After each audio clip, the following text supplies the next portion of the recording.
365날 동안 무진 공동체를 돕겠다고 약속하신 하나님, 지난 한 주간의 삶 속에서도 함께 하셨고 지금도 돕고 계심에 감사와 찬양을 올립니다. 하나님께서 두려워 말라, 내가 너를 도우리라 손 내밀 때 덥석 손잡기보다는 하나님께서 원하시는 삶의 자리에 서 있는지 돌아보게 하소서.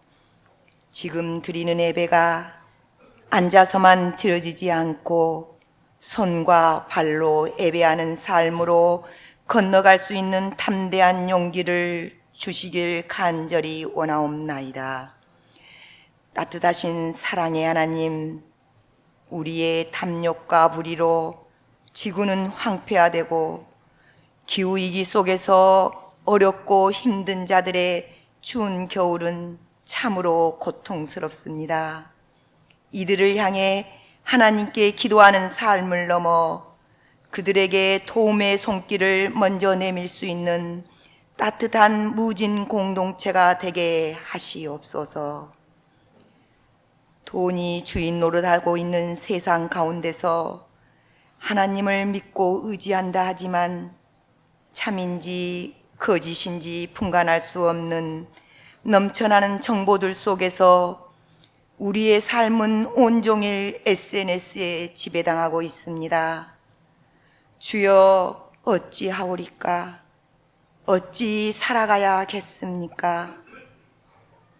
이럴 때일수록 말씀과 기도로 삶을 올곧게 하시고 큰 일을 위해 기다리기보다는 작은 일을 큰 사랑으로 할 수 있는 착하고 의롭고 진실된 삶으로 나아가길 원하옵니다.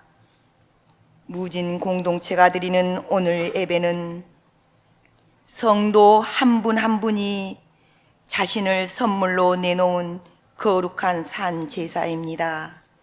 예배당 청소에서부터 식사봉사로, 찬양과 교사로, 동아리 활동으로, 여신도들의 50일 특별 기도 운동 등이 모여진 이 자리는 보이지 않는 손과 발들의 아름다운 어우러짐입니다.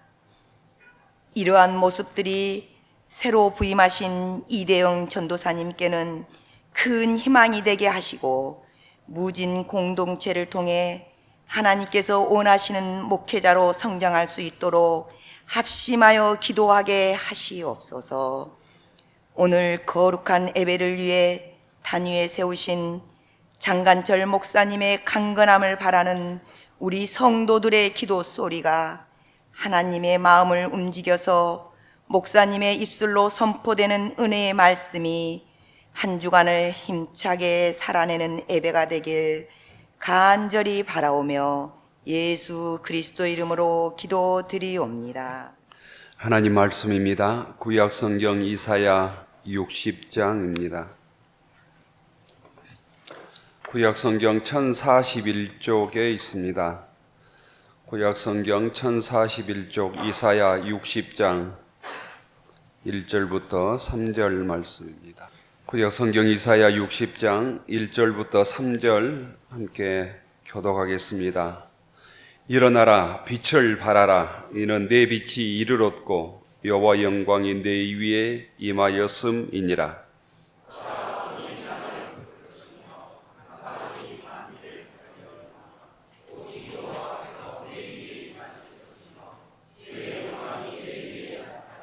같이 읽읍시다. 나라들은 내 빛으로, 왕들은 비치는 내 광명으로 나아오리라. 아멘. 신약성경 에베소서 5장입니다. 에베소서 5장 8절부터 14절까지 교독하겠습니다. 신약성경 315쪽 에베소서 5장 8절부터 14절입니다.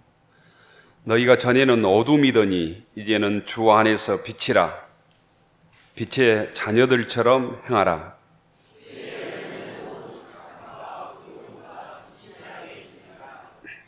주를 기쁘시게 할 것이 무엇인가 시험하여 보라.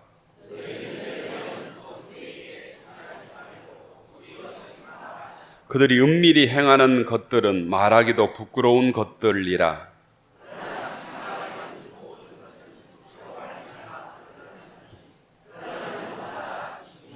같이 읽읍시다. 그러므로 이르시기를 잠자는 자여 깨어서 죽은 자들 가운데서 일어나라. 그리스도께서 너에게 비추이시니라 하셨느니라. 아멘. 2월 둘째 주일에 교회 나오신 교우들께 감사드립니다. 눈길에 교회 나오시느라고 수고하셨습니다. 옆 사람 인사하십시다. 반갑습니다. 잘 나오셨습니다. 주님의 평화가 여러분에게, 주님의 평화 성가대원들에게, 두려워 말라 내가 너를 도우리라. 두려워 말라 내가 너를 도우리라. 입추진이 지났는데 다시 겨울로 돌아가는 것 같습니다. 올 겨울에 또 눈도 가장 많이 이곳에는 온 것 같습니다. 추위를 이기고 또 눈길을 헤치고 주의 전에 나오신 모든 교우들에게 주님의 은혜와 축복이 함께하길 기원합니다.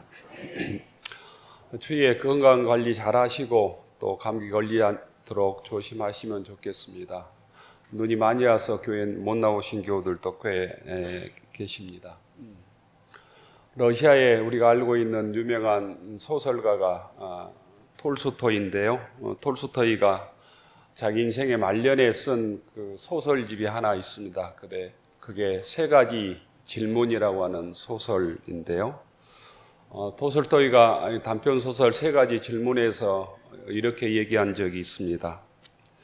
이 세상에서 가장 중요한 시간은 지금이다. 지금. 세상에서 가장 중요한 사람은 지금 함께 있는 사람이다. 세상에서 가장 중요한 일은 지금 함께 있는 사람에게 선을 베푸는 일이다. 이렇게 얘기하고 있습니다. 이 시간 또 함께 앉아있는 믿음의 교우들을 귀하게 여기는 교우들이 되기를 바랍니다. 사실 선한 일, 착한 일은 그렇게 거창한 것이 아님을 우리가 잘 압니다. 선한 일은 지금 이 시간 최선을 다하고 내 옆에 있는 사람에게 주의 사랑을 나누는 일입니다. 유대인의 탈무드에는 이런 말도 있습니다. 좋은 꿀단지를 가지고 있다면 오늘 사용하라. 내일이면 깨질지도 모른다. 이런 명언이 있습니다. 전도서 3장 12절에 보면, 구약성경 전도서 3장 12절에 보면 사람들이 사는 동안에 기뻐하며 선을 행하는 일보다 더 나은 줄이 없는 것을 내가 알았다. 이렇게 고백하고 있는 말씀이 있습니다. 선을 행하는 것, 그 중에서도 기뻐하며 선을 행하는 것이 세상의 어떤 일보다 가장 귀한 일이라고 하는 것을 내가 전도자가 깨달았다. 이렇게 말씀하고 있습니다. 오늘 신약성경 에베소서 5장에서는 이 선, 착함, 좋은 일을 빛의 열매라고 말씀합니다. 빛의 열매. 8절에 보면 너희가 전에는 어둠이지는 이제는 주 안에서 빛이라. 빛의 자녀들처럼 행하라. 빛의 열매는 모든 착함과 의로움과 진실함에 있느니라. 이렇게 말씀하고 있습니다. 빛은 숨길 수 없습니다. 켜두면 드러납니다. 빛은 아무 말이 없지만 그 빛 자체로 자기 자신을 증언합니다. 또한 빛은 모든 생명의 열매를 맺게 하지요. 과학적으로도 그렇습니다. 지구상에 존재하는 모든 생명은 빛을 통한 광합성 작용 때문에 존재한다고 합니다. 빛이 열매를 맺게 하는 것이죠. 사도 바울은 오늘 성경에서 빛의 열매를 세 가지로 정리했습니다. 첫째로 착함과, 둘째로 의로움과, 셋째로 진실함입니다. 빛의 열매 가운데 첫 번째 열매가 착함, 선함, 곧 선입니다. 사도 바울이 말하는 빛은 태양의 빛이 아니라 예수님의 빛을 의미합니다. 예수님의 빛을 통해서 맺는 열매가 착함과 의로움과 진실함이라고 말씀합니다. 이 세상에 빛으로 오신 주님께서는 우리 어둡고 은밀한 것들과 부끄럽고 책망하는 것들을 다 드러내고 소위 고발하지만 또한 그 모든 어두운 것들을 깨끗이 치유하시고 우리의 삶에 착함과 의로움과 진실함의 열매를 맺게 해주신다는 말씀입니다. 2026년 주님으로부터 주시는 빛을 받아서 우리의 삶을 통해서 우리의 생활을 통해서 신앙생활을 통해서 착함과 의로움과 진실함의 열매를 맺는 믿음의 교우들이 되기를 축원합니다. 오늘 성경 말씀 에베소서 5장인데 이 에베소는 그 당시에 로마 제국에서 손꼽히는 국제 도시였습니다. 항구가 있고 상업이 발달했고 많은 사람들이 에베소에 모였습니다. 지금도 터키에 있는 그 에베소를 방문해 보면 2000년 전에 얼마나 화려했던 도시를 지금도 그 유적으로 다 볼 수 있습니다. 돈이 모이고 문화가 발달하고 쾌락이 넘쳐나는 대표적인 도시가 에베소였습니다. 특히 그 도시의 중심에는 거대한 신상이 있었는데 아데미 여신상이었습니다. 아르테미스라고 하는 신전이 서 있었습니다. 지금도 고대 7대 불가사의 중에 하나가 아데미 신전의 웅장한 신전입니다. 에베소는 그 당시에 소아시아의 최대 항구 도시였습니다. 그래서 상업, 문화, 종교의 중심지였습니다. 아데미 신전에서는 우상 숭배가 행해졌고 제의적 음란이 행해졌고 돈벌이가 행해졌고 미신과 주술이 뒤섞인 거대한 종교 산업의 중심지가 아데미 신전이었습니다.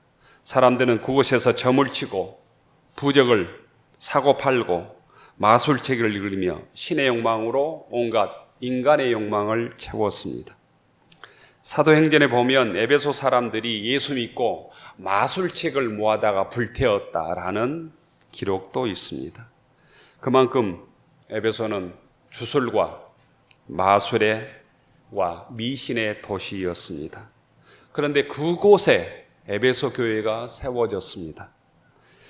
에베소 교회의 대부분은 유대인이 아니라 이방인 출신들이었습니다. 문제는 교인들 대부분이 그 문화 속에서 살다 보니까 예수님을 믿음에도 불구하고 신앙생활을 함에도 불구하고 예전에 우상을 섬겼던 습관들, 탐욕과 방종에 살았던 삶들, 세상 방식을 당연히 생각을 했습니다. 일주일 동안은 죄를 짓고 세상 문화와 짝하고 주일에는 거룩하게 예배드리고 이런 이중적인 생활을 하게 되었다는 거예요. 예수 믿고 교회에 들어왔지만 삶의 습관이 그 시대의 문화를 끊지 못했습니다. 그래서 사도 바울은 그들에게 이방인이지만 예수 믿는 그들에게 권고하고 있는 것입니다. 이제는 너희는 어둠이 아니다. 빛이다. 그러니 빛의 자녀들처럼 행하라라는 거예요. 이미 주님의 빛을 받았음에도 불구하고 어둠의 자식들처럼 살아서는 안 된다는 거예요. 예수 믿는 기독교인의 정체성을 사도 바울은 선언하고 빛의 자녀들처럼 촉구하라는 말씀이 오늘 에베소서 5장의 말씀입니다. 구체적으로 빛의 열매를 맺고 살아야 된다. 그 모든 열매가 착함과 의로움과 진실함이라고 말씀합니다. 빛이라고 하면 큰 능력이나 기적이나 큰 사역을 말할 것 같은데 아주 사도 바울은 빛의 열매를 세 가지로 정리합니다. 착함과 의로움과 진실함입니다. 이것이 곧 거창하지 않지만 우리의 생활 방식이 될 때 세상을 바꿀 수 있다는 것입니다. 빛은 특별한 사람이 되는 것이 아니라 세상과 다르게 사는 사람을 의미합니다.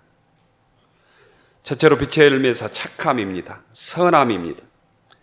헬라어로는 선함, 친절, 자비를 뜻합니다. 곧 내 삶을 통해서, 내 신앙의 삶을 통해서 다른 사람들에게 뭔가 유익을 끼쳐야 된다는 거예요. 타인의 아픔에 동참해야 된다는 의미입니다. 빛은 차갑지 않죠. 이렇게 눈이 오지만 빛이 비추면 눈이 녹습니다. 내 곁에 있는 사람에게 친절해야 된다는 것. 이웃을 향해 손을 내밀어야 된다. 약자 곁에 서서 약자의 손을 붙잡고 연대해야 된다는 것입니다. 오늘 성경 우리들에게 이렇게 묻고 있는 거예요. 너희들이 예수 믿었다면, 당신들이 예수 믿었다면 따뜻한 사람인가? 이웃에 대해서, 믿음의 교우들에 대해서, 다른 사람에 대해서, 삶 속에서, 가정에서 따뜻한 사람인가 묻고 있습니다. 가정의 한마디의 부드러운 말, 힘든 성도에게 작은 배려, 이웃을 향해서 우리의 마음을 넓히는 일, 힘들게 어렵게 소외된 이웃들에게 주의 사랑을 전하는 일이 곧 착함의 삶을 사는 빛의 열매라는 것입니다. 두 번째는 의로움입니다. 하나님 말씀 따라 사는 거예요. 하나님 앞에서 옳은 삶, 정직과 공의를 의미합니다. 에베소에는 사는 사람들의 중심은 돈이었습니다. 물질이었습니다. 속이고 빼앗고 타협하면서 성공하는 문화가 그들의 중심이었습니다. 사도 바울은 예수 믿으면 달라야 된다는 거예요. 이제는 불의와 타협해서는 안 된다는 거죠. 편리함보다는 주님의 오름을 쫓아야 된다는 거예요. 세상 속에서 우리 삶을 통해서 저 사람이 예수 믿는데 저 사람은 믿을 수 있다고 하는 평가를 들어야 된다는 거예요. 그게 의로움의 열매라는 거예요. 세상 속에서 우리가 거창한 정의, 공정을 말하기 전에 우리의 삶 속에서, 우리의 가정에서, 우리 일터에서 주님의 의로움을 쫓아가는 믿음의 교우들이 되기를 바랍니다. 셋째는 진실함입니다. 가식 없는 삶을 살아야 된다는 것입니다. 진실은 겉과 속이 같은 것을 의미합니다. 말과 행동이 일치하는 삶입니다. 하나님 앞에서나 사람 앞에서 우리의 말과 행동이 동일해야 된다는 거예요. 신앙이 가면이 되어서는 안 됩니다. 진실한 한 사람이 교회 전체를 바꾸고 진실한 한 사람이 교회의 신뢰를 세웁니다. 완벽한 사람이 빛이 아니라 진실한 사람이 곧 빛의 열매입니다. 한국 교회가 신뢰를 잃은 것은 다른 사람이 아니라 예수 믿는 내가 진실하게, 의롭게, 착하게 살지 않았기 때문인지도 모릅니다. 우리는 지금 주연절 시기를 보내고 있습니다. 주연절은 예수 그리스도의 축일 혹은 빛의 축일로도 불립니다. 이 주연절은 곧 빛의 절기입니다. 예수 그리스도의 빛의 절기. 예수님께서 빛으로 오셔서 우리 이 세상을 비추시고 구원해 주셨습니다. 그 빛이 오늘도 우리의 삶 속에 비추어서 어둠을 치료하고 빛의 열매를 맺는 교우들이 되기를 원합니다. 주연절에 가장 적합한 구약 성경의 구절은 이사야 60장일 것 같습니다. 일어나라, 빛을 발하라. 이는 내 빛이 이르렀고 여호와의 영광이 내 위에 임하였느니라. 이렇게 말씀합니다. 빛을 발하라는 말은 곧 빛이 되어라 라는 말로 번역할 수도 있습니다. 주님은 우리에게 곧 빛이 되라고 말씀합니다. 우리가 빛이 되고 빛을 발해야 되는 이유는 세상이 어둡기 때문입니다. 우리가 어둡기 때문에 등불을 켭니다. 밤에 우리 집이 어둡기 때문에 등불을 켜는 것처럼 이 땅이 어둡기 때문에 하나님의 자녀로서 빛을 발하는 삶을 살아야 된다고 말씀합니다. 사도 바울은 너희가 전에는 예수 믿기 전에는 어둠이더니 이제는 주 안에서 빛이라. 그러므로 빛의 자녀들처럼 행하라고 권면하고 있는 것입니다. 주님으로부터 주시는 빛을 받아서 우리가 이 세상에서 빛된 삶을 살아갈 수 있기를 축원합니다. 말씀을 준비하다 보니까 미국에서 가장 먼저 이 가로등이 설치된 도시가 필라델피아라고 그럽니다. 그 시작이 이렇다고 그럽니다. 이 가로등의 출발은 미국의 건국의 아버지인 벤자민 플랭컨이라고 하는 사람이 곧 가장 먼저 이 등불을 켰기 때문이라고 그럽니다. 밤 되면 캄캄해서 다니는 사람들이 넘어지게 되자 이 플랭컨이라고 하는 벤자민 플랭컨이라고 하는 사람이 등을 사서 자기 집 밖에 받침대 위에 올려놓았습니다. 지나가던 사람이 그 불빛을 보고 길을 잃지 않고 넘어지지 않았다고 합니다. 많은 사람들이 그 모습을 보고 다 각자가 자기 등불을 하나씩 사서 집 안에만 밝히는 것이 아니라 자기 집 밖에 걸어두었답니다. 이게 곧 가로등이 시작되는 출발이었답니다. 그래서 미국에서는 가장 먼저 밤거리를 밝힌 도시가 필라델피아가 되었다고 그럽니다. 이것이 가로등의 시초라는 것입니다.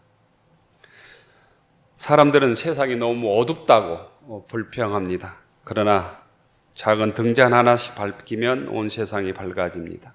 우리들이 믿음의 등불을 밝혀서 세상을 밝히는데, 우리의 가정을 밝히는데, 어두운 무진교를 밝히는데 쓰임받는 교우들이 되기를 바랍니다. 이런 이야기도 있습니다. 오래전에 작고하신 그 서강대 교수 장영희 교수의 이 아침 축복처럼 꽃비가라는 책에 보면 미국의 프란시스코에는 다리들이 굉장히 많다고 합니다. 그런데 이 다리를 건넬 때마다 그 공사비 때문에 지금도 마찬가지인데 곧 통행료를 낸답니다. 그 당시에는 1달러의 통행료를 이 프란시스코 다리를 건넬 때마다 냈는데 가끔씩 이런 일이 1년에 몇 차례씩 벌어진다고 그래요. 성탄절이나 크리스마스나 추수감사절 같은 명절날에 재미있는 일들이 벌어지는데 톨게이트에서 어떤 운전자가 1달러를 내야 되는데 2달러를 내면서 뒷사람 것까지 이렇게 얘기한다는 거예요. 1달러를 내야 되는데 2달러를 내면서 뒷사람 것까지요. 징선이 뒷차가 오면 앞차가 냈습니다. 앞차가 내고 갔어 이렇게 말한답니다. 그 사람은 1달러를 준비해서 똑같이 말한다네요. 뒷사람 것까지요. 하루 종일 그런 일들이 벌어진다는 거예요. 한 사람이 2달러를 내면서 뒷사람 것까지요 이렇게 했는데 하루 종일 뒷사람 것까지요 모두 선행을 베풀게 되는 것이죠. 모두가 기분 좋은 하루가 된다는 거예요. 내가 주는 선의의 표시가 되고 그래서 뒷사람 것까지요 라고 말하는 사람마다 곧 웃음과 미소가 퍼지게 되는 것이죠. 작은 선행이라도 이 세상을 응원하는 데 보내면 선행의 릴레이가 진행되고 삭막한 세상이 조금 밝아질 것이다. 이 교수는 그렇게 이 책에서 얘기하고 있습니다. 광주에도 순환도로에 보면 지금도 돈 받는 곳이 두암동이나 중심사 내려가는 곳에 있잖아요. 600원인가 700원인가 하던데 저도 한번 그래 볼까 이런 생각하고 있습니다. 2,000원 내면서 뒷사람 것까지 내라고. 이게 몇 차나 그렇게 될까 이런 생각해 보았습니다. 사도 바울은 우리가 지음받은 존재를 우리가 왜 지음을 받았는가? 곧 선한 일을 하기 위해서 지음을 받았다고 정리를 하고 있는 거예요. 에베소서 2장 10절에 보면 이렇게 말씀합니다. 우리는 그가 만드신 바라. 그리고 예수 안에서 선한 일을 하며 지으심을 받은 선한 일을 위하여 지으심을 받는 자니 이 일은 하나님이 전에 예비하사 우리로 그 가운데에서 행하게 하려 하심이니라. 우리의 지으심에는 우리의 선택에는 목적이 있다는 거예요. 주님의 부르심에는 섭리가 있습니다. 하나님께서 우리에게 성경이라는 선물도 주신 이유도 선한 일을 할 수 있는 능력을 갖추기 위함입니다. 로마서 12장 21절에서는 이렇게 고면합니다. 악에게 지지 말고 손으로 악을 이기라. 19절에서 보면 선한 데는 지혜롭고 악한 데는 미련하라. 이렇게 말씀합니다. 정말 참된 기쁨을 나누기를 원한다면 선한 일에 동참할 수 있기를 바랍니다. 베푸는 데 동참할 수 있기를 바랍니다. 하나님께 주시는 자유와 기쁨, 은혜를 체험하게 될 것입니다. 데살로니가 후서 3장 13절에 보면 형제들아 너희는 선을 행할지어다. 그리고 낙심하지 말라. 이렇게 말씀합니다. 갈라디아서 6장 9절에 보면 우리가 선을 행하되 낙심하지 말지니 포기하지 아니하면 때가 이름에 거두리라 약속하고 있습니다. 로마서 8장에 보면 우리가 알거니와 하나님을 사랑하는 자, 그의 뜻대로 부르심을 입은 모든 자들에게는 합력하여 선을 이룬다고 말씀합니다. 이 문장에는 주어가 생략되어 있습니다. 하나님입니다. 하나님께서 끝까지 모든 것을 합력하여 신앙인에게 선을 이루게 하신다고 약속하고 있습니다. 오늘 우리에게 권면하는 사도 바울은 거창한 사역이나 기적을 일으키는 믿음을 우리에게 요구하지 않습니다. 그 대신 이렇게 권면합니다. 착하게 살아야 돼. 선하게 살아야 돼. 바르게 살라고, 진실하게 살라고 말씀합니다. 빛의 열매는 모든 착함과 우러움과 진실함에 있느니라. 아주 평범한 말씀처럼 보입니다. 하지만 어둠을 몰아내는 것은 큰 소리가 아니라, 큰 어떤 권세가 아니라 가장 약한 빛입니다. 촛불 하나가 방을 밝히듯 성도 한 사람의 선함과 정직과 진실함이 가정을 바꾸고 교회를 바꾸고 사회를 바꿉니다. 우리 교회를 성장하고 좋은 교회 만들기 위해서 내가 목숨을 걸 일이 아니라 나부터 바른 신앙으로 착하고 선하고 우롭고 정직하게 살기 위해서 애쓰는 믿음의 교우들이 되기를 축원합니다. 우리는 이미 주님께서 우리에게 빛을 주셔서 빛이라고 말씀합니다. 빛답게 살면 됩니다. 누군가에게 따뜻한 사람이 되고 우리가 신앙의 양심을 가지고 부끄럽지 않게 정직하고 하나님 앞에서 그 주의 사랑을 드러내는 데 열심을 내면 됩니다. 그때 우리들은 말이 아니라 우리의 삶을 통해서 주님의 사랑을 드러내게 되고 누군가는 그 삶을 통해서 예수님을 만나게 될 것입니다. 우리 모두가 사는 사회가 우리가 섬기는 교회를 밝히는 빛의 자녀들처럼 살아서 우리 가정을 밝히고 우리 교회를 밝히고 이 사회를 밝히는 믿음의 사람으로 귀하게 쓰임받는 모든 교회 교우들이 되기를 축원합니다. 기도하겠습니다. 하늘로로 축원하옵나니 이제는